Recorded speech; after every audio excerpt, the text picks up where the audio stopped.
kolesterol tinggi. Sekarang, tidak lagi. Minum Nutrif Benecol 2 kali sehari. Planstanol esternya telah teruji aman, bantu turunkan kolesterol dan resiko jantung koroner. Nutrif Benecol, cara enak turunkan kolesterol.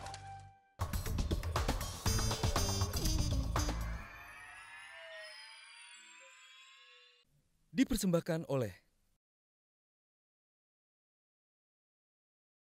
tambah panas, tetapi apalagi kira-kira yang akan terjadi? Bagaimana kita bisa mengantisipasi apa yang akan terjadi rentetan setelah ini, Tama? Ya, tentu saja begini ya. Terkait dengan tadi fungsi MKD misalnya. Kan justru yang kita lihat, yang kita harapkan bukan malah memanggil dalam tanda kutip manggil KPK. Kalau memang mau, lakukan koordinasi. Karena itu fungsi KPK juga sama, mengkoordinasikan. Itu yang kemudian harus didudukan. Kalau panggil, justru harus kepada orang-orang yang sekarang disebut dalam persidangan misalnya. Boleh nggak dipanggil? Misalnya dalam kasus Miriam S. Haryani.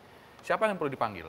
Miriamnya kah atau KPK-nya? Atau misalnya dalam Miriam dan anggota DPR yang menekan menurut saksi KPK misalnya. Yang dipanggil siapanya? Saksi KPK-nya atau yang menekan di persidangan? Jadi dalam pandangan saya MKD harus bisa lebih aktif ke sana. Jadi yang dipanggil adalah orang-orang yang memang melakukan pelanggaran. Akan tambah panas KPK DPR, tadi katanya jangan bilang KPK semua malaikat, DPR semua iblis, katanya jangan dikotomi seperti itu. Ini kan tidak dikotomi, yang kita lihat kan fakta per fakta, hal-hal yang muncul. Tidak ada malaikat di KPK. Di KPK itu orang semua isinya. Orang semua. Pegawai KPK tidak. Sama. Kan,